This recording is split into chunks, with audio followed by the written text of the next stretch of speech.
Um cirurgião acabou de analisar a filmagem da lesão no joelho de Conor McGregor no UFC 329, e aqui está o que ele diz. A lesão no topo do meu diagnóstico diferencial é na verdade o menisco lateral ou externo. Sempre que ele pousa aqui, isso vai colocar muita carga e torção no joelho. Aparentemente, a lesão de McGregor é pior do que se imaginava. Então, quão grave é e o que isso significa para ele? Vamos analisar. A revelação.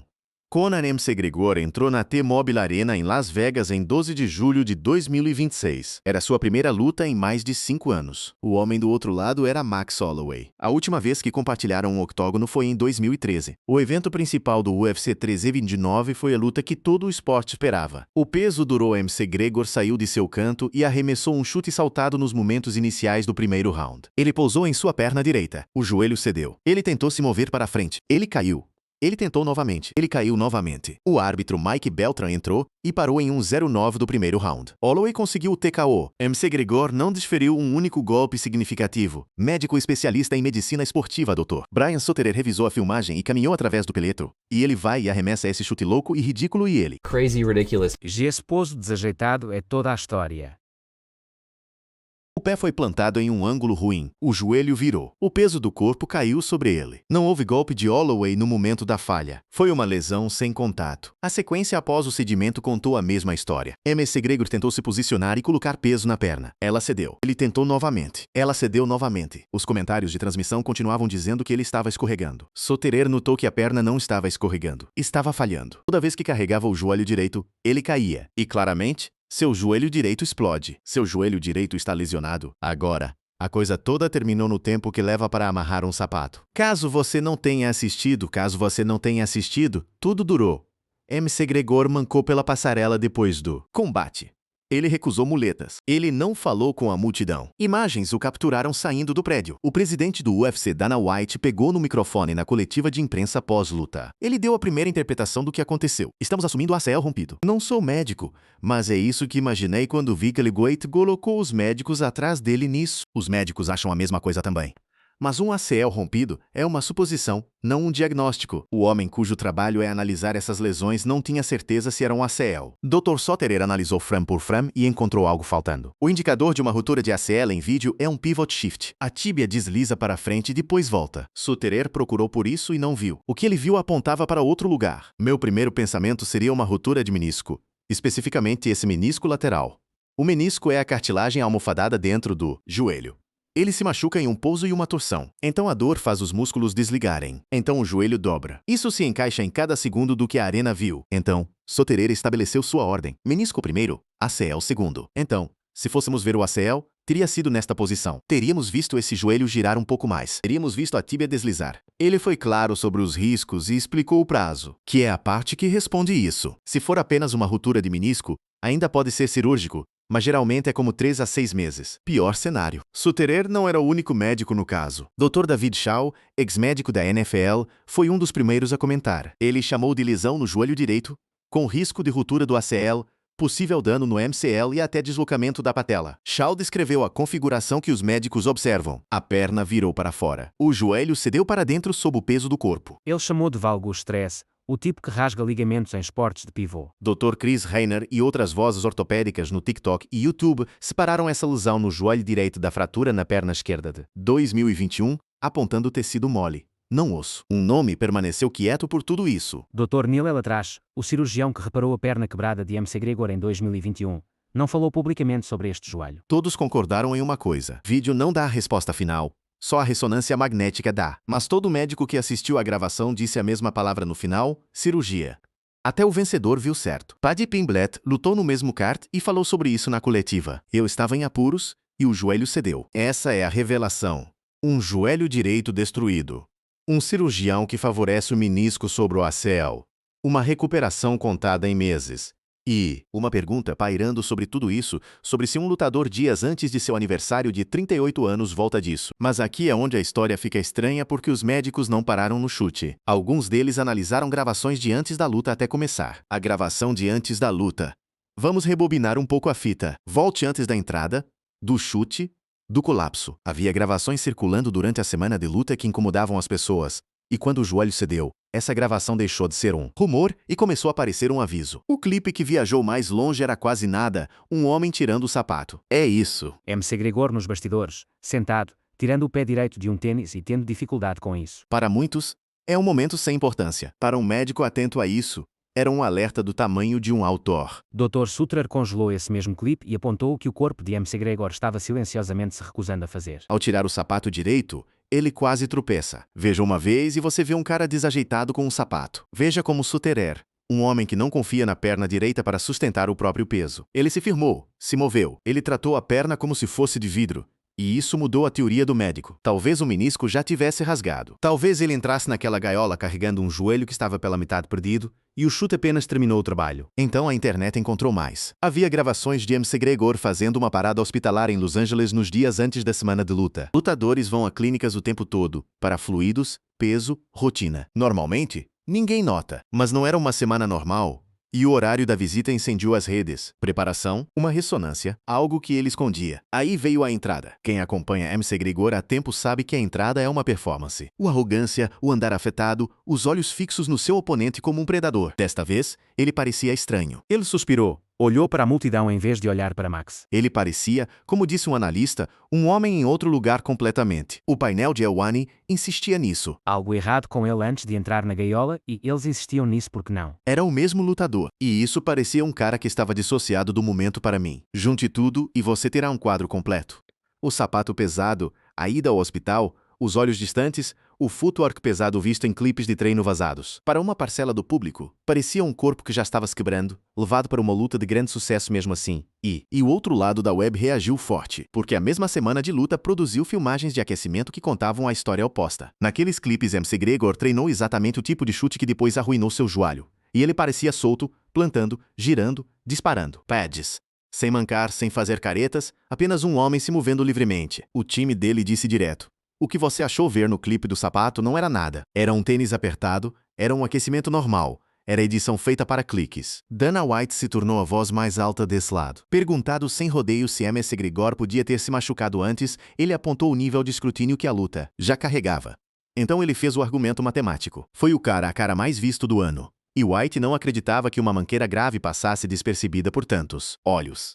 Mais tarde naquela noite ele voltou a isso, ainda balançando. Sua lógica era simples, milhões de frames e nenhuma pessoa sinalizou uma perna machucada antes do sino. MC Gregor fez o mesmo argumento ele mesmo. Após a luta, ele declarou categoricamente que entrou sem lesão, que havia estado chutando e pulando direto até a entrada dele, e que o resultado foi só um acidente bizarro. Ele disse que não havia sinais de aviso e nenhuma dor antes da luta, e resumiu toda a noite com, numa palavra crua, inferno. Mas se o dano começou naquela noite ou começou anos atrás, este é um joelho preso a um corpo que tem falhado com Conor MC Gregor em câmera lenta por muito tempo. Um corpo que simplesmente não para de se quebrar. Aqui está a parte que dá a toda essa situação sua poesia cruel. Da última vez que rasgou o joelho, MC Gregor também enfrentava Max Holloway. Volte a 2013, o primeiro deles. McGregor venceu por decisão, mas em algum momento daqueles 15 minutos rasgou o LCA e lutou até o sino final. Isso custou cirurgia e quase 10 meses afastado. 13 anos depois, mesmo oponente, mesma região do joelho, e desta vez a perna nem o deixaria terminar o primeiro round. A equipe de Ariel Helwani percebeu essa mesma simetria. Há uma certa ironia cruel envolvida nisso tudo. Eles falaram alto que todos calavam.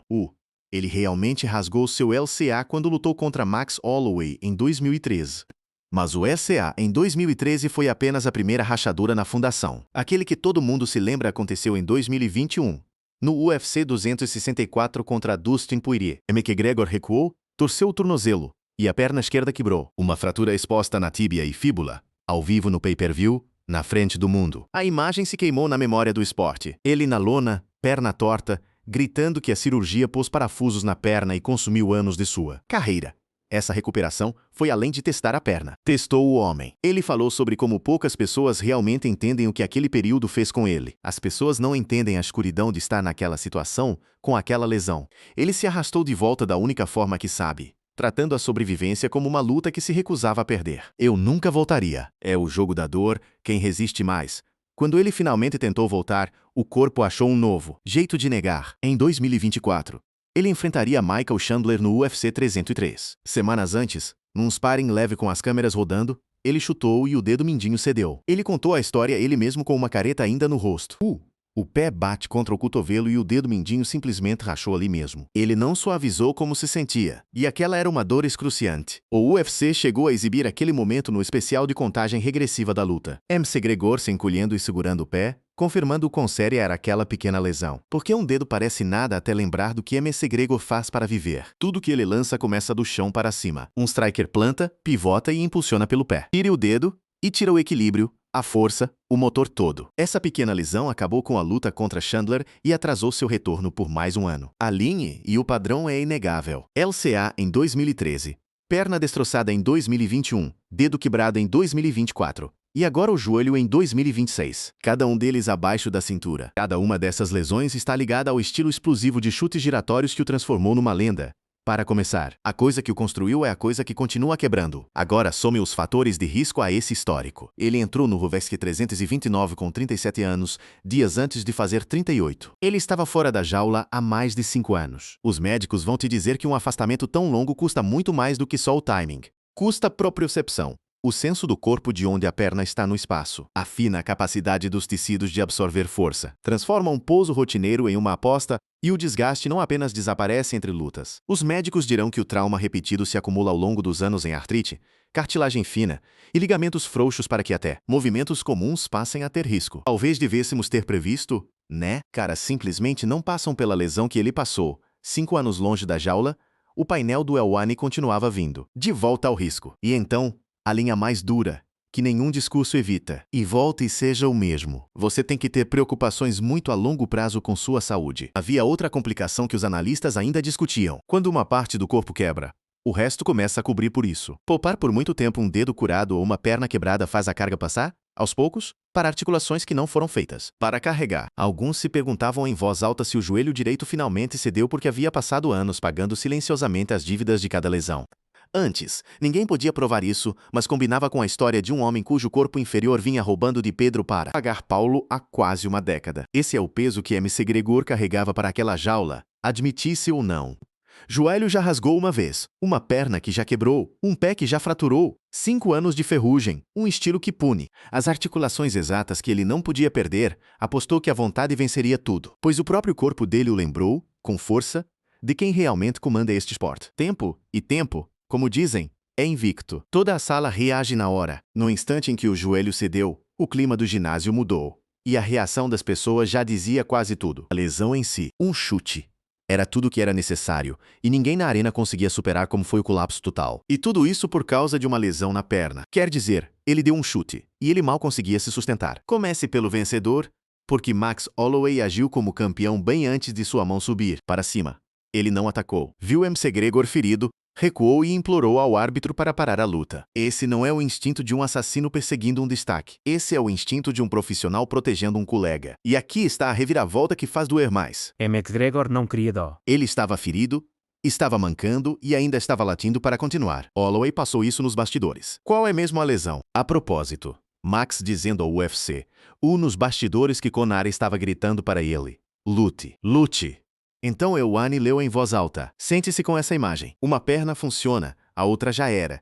E ele ainda exige guerra. Holloway teve a classe de recusar e pedir pela paralisação mesmo assim. Depois se virou e pediu uma trilogia. Ergueu a mão de McGregor na jaula. Na coletiva, ele soltou uma piada sombria, dizendo que deixou McGregor fraco nos joelhos. Depois ficou sério e desejou ao irlandês uma recuperação completa. Respeito da última pessoa de quem McGregor queria respeito, entregue com mais graça do que o momento merecia. Então havia Dana White, desempenhando 2 papéis ao mesmo tempo, protetor e empresário. Ele encerrou o papo sobre a lesão citando os números de audiência, mas quando um repórter perguntou se era hora de McGregor pensar em parar. Sabe, no instante em que você pensa em se aposentar, é exatamente na hora de fazer isso. White deu a resposta que sempre dá. Ele também culpou o afastamento, os 5 anos fora, num esporte que não perdoa quem some. E isso tem sido um grande tema de discussão na reta final antes desta luta. 5 anos fora neste esporte é de a mesa de comentários também não tinha um pouso suave para oferecer. Joe Rogan, ao vivo, lamentou aquele lance louco tão cedo, após 5 anos parado. Uma jogada arriscada logo na primeira troca. E o resultado foi péssimo. Enquanto isso, todo o card já tinha sido roubado por alguém. Paddy Pimblett entrou com o estádio cantando seu nome, finalizou Benoit Saint-Denis em menos de um minuto e virou a noite triste numa coroação para ele. O garoto virou a notícia, e quando falou sobre McGregor, não foi zombaria. Como a luta acabou, foi triste de ver. Vou querer dizer com essa é a coisa com esse esporte. Tem que ser consistente, tem que seguir lutando. Foi quase um elogio fúnebre. O painel de Helwani foi além e disse a palavra que ninguém no time de MC Gregor quer ouvir. Acabado. Viram-no sair no banquinho, emocionado, sem falar à multidão, e tiraram suas conclusões. Eles apontaram para os inimigos que MC Gregor não pode bater. Acho que é a última vez. GT, tudo o que disseram é contra ele e GTDG. Mas, sabe, o tempo é imbatível, o afastamento também, tudo o que ele passou e, agora até o vermelho do médico chegou àquele painel em tempo real. Helwani recebeu o texto do Dr. Sutirer durante o show e o leu para a audiência, e correspondia à análise de mais cedo na noite. Não vi aquela mudança clássica, como um caso óbvio de lesão no LCA. Eu diria menisco número e GT e GT, ainda assim, o painel tentou deixar uma porta aberta. Eles buscaram uma história de retorno que se encaixasse, e a mais próxima foi a de Dominic Cruz, um lutador que sobreviveu a um cemitério de lesões e ainda lutou até voltar a um título. Mas eles se corrigiam, avisando que podiam ser prisioneiros do momento, enterrando uma carreira antes que MC Gregor sequer tivesse tempo de respirar. A diferença, disseram, era uma só palavra: vontade. Cruz a queria com tudo o que lhe restava. Se MC Gregor ainda quer isso tão desesperadamente é a única coisa que nenhuma filmagem pode mostrar. Mais de um chamou isso da pior forma possível para a noite terminar, para ele e os fãs. Os fãs fizeram o que fãs fazem. Alguns enviaram simpatia e orações, alguns exigiram reembolsos e gritaram que era uma ilusão, e alguns, como seu antigo rival Machine Gun Kelly, se deliciaram. Com isso online, o mundo do MMA se dividiu ao meio, do jeito que sempre faz quando esse homem está envolvido. Porque quer você o ame ou o odeie, você estava assistindo. Essa é a única coisa sobre Conor MC Gregor que nunca precisou de cirurgia. O que acontece agora? Então voltamos para onde começamos. Quão ruins as coisas realmente são. Ruim a ponto de perguntarmos se é o fim. Comece pelo histórico frio. Essa derrota marca sua terceira derrota por nocaute consecutiva e o coloca em 22 vitórias e 7 derrotas. Uma vitória em seus últimos vários compromissos na jaula. Um corpo que continua desistindo cedo. Esse não é o currículo de um homem em ascensão. Esse é o currículo de um homem a quem o esporte tenta silenciosamente dizer adeus. Depois há o tempo. Se os cirurgiões abrirem o joelho e acharem o que esperam, MC Gregor enfrenta 6 a 12 meses ou mais antes de pensar em treinar no auge. Empurre essa matemática para frente e qualquer retorno real chega em 2027 no mínimo. E o contrato, estranhamente, já tem uma data esperando por ele lá. Ele disse a Ariel Helwani antes da luta que o acordo foi redigido de uma forma que ele nunca tinha visto. 2 lutas e 2 datas já travadas no papel. Esta e uma segunda marcada para a primavera de 2027, um ano inteiro pela frente. Até MC Gregor chamou esse arranjo de ridículo. Essa data distante é a última luta garantida, e ele terá que levar um joelho reconstruído até lá. O que nos traz a lacuna entre o que MC Gregor prometeu e o que seu corpo entregou. Porque esse mesmo homem se sentou naquela cadeira semanas antes e vendeu o sonho com total convicção. Pelo amor ao jogo, voltei. Pelo amor à arte, ao ofício. Não tímido sobre o tamanho da previsão e de GT, voltar e fazer o que vou fazer. É ser glorioso. Ele aprovou tudo com a linha em que ele tem vivido em toda a sua carreira.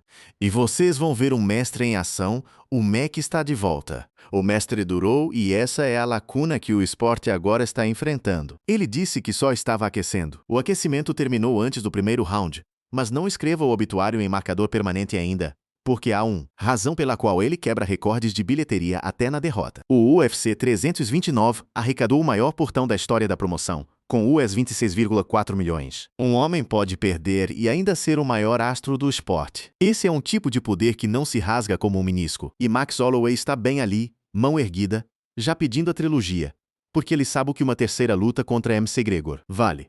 A questão é se os fãs, já enganados 2 vezes, pagarão de novo por um corpo que sempre falha com deles antes da história começar. E o legado por trás de tudo já está esculpido em pedra.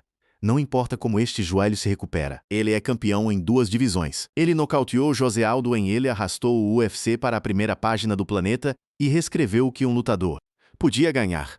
Dana White acredita a ele, junto a poucos ícones, o crescimento de todo o esporte. Nada disso se rasga. Nada disso sai mancando de um prédio. O currículo é a prova de bala. Só o próximo capítulo está em dúvida. Fora do octógono, o Império quase não sentiu o golpe. O uísque Proper no 12 continua vendendo. Os papéis e patrocínios continuam rendendo. Lutar por Conor MC Gregor não se trata de aluguel há muito tempo. É sobre legado e sobre o desejo que nenhuma quantidade de dinheiro jamais satisfaz. Ele falou sobre esse desejo antes da luta, sobre tocar o fundo do poço e encontrar fé no caminho de volta. Ganha outro sentido quando você toca o fundo. Para ele, essa fé era o ponto central do retorno. E ali não há mais nada, além de Deus mesmo. E esse é o real cliffhanger. não o diagnóstico. O diagnóstico está quase fechado. Menisco, primeiro LCA. Possível segundo, cirurgia de qualquer jeito, um longo caminho pela frente. A verdadeira questão é a que apenas Conor pode responder. Um campeão de 2 divisões, quase com 38 anos, joelho que acabou de falhar, perna que já quebrou e um dedo que já fraturou.